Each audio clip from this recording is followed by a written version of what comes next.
And there's so many of them who inform us of the future descent of Jesus, son of Mary. Now this is the dilemma which has to be resolved. On the one hand, the Quran is 100% positive that Jesus has died. He is not alive anymore. He died before the time of Hadhrat Muhammad Rasulullah Sallallahu Alaihi Wasallam. On the other hand, the Hadhrat Muhammad Rasulullah Sallallahu Alaihi Wasallam himself prophesies that he would return. Not he would return, but he would descend.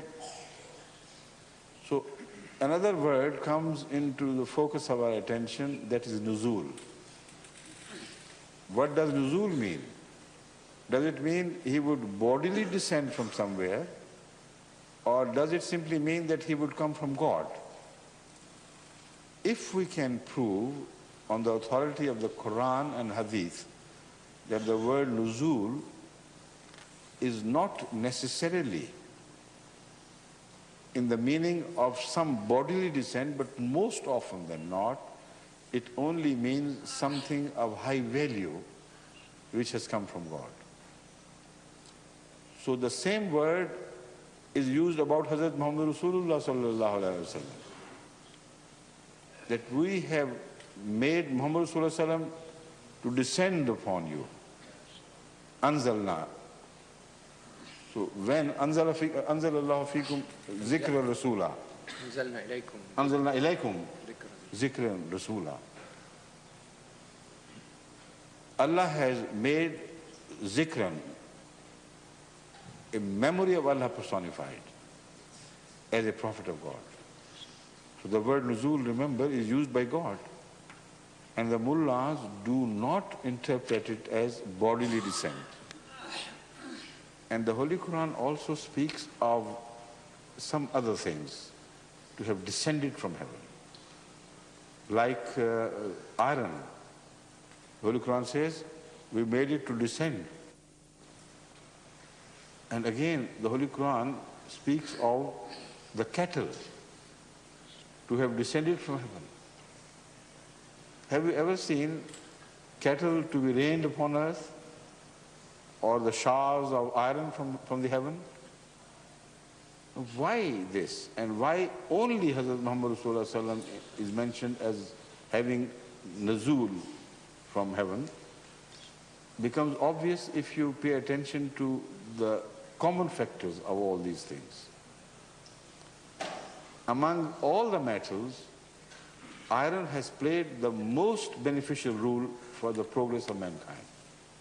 There is no shadow of doubt about it. You may call gold a precious metal and iron is an ordinary thing, but what iron has done for the progress of man, no other metal can ever claim. And out of the animals, what cattle has done for man, no other animal can ever claim.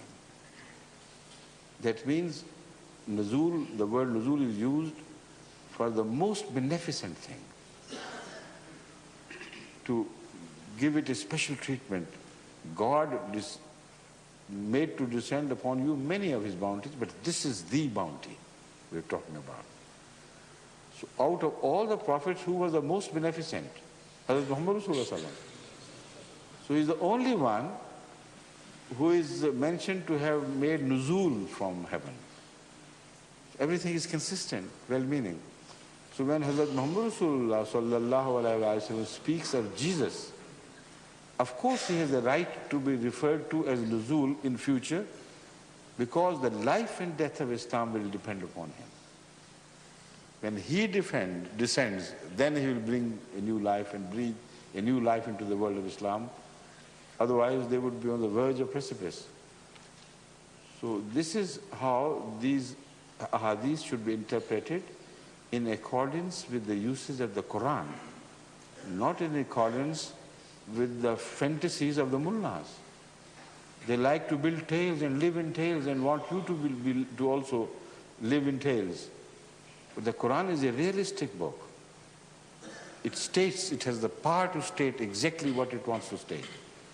So the word nuzul should be read in the Quran and then applied to Jesus Christ. No problem is left.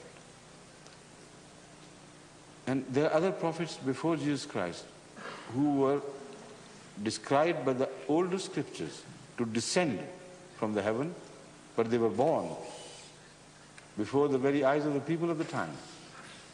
And Jesus himself gave verdict that the promise of descent has been fulfilled in this man who is born. After that, the verdict of who else will you require? It's the issue of Jesus himself. If he says that the word descent does not mean a physical return of an older prophet, it only means somebody in his name will be reborn, then the matter is clinched.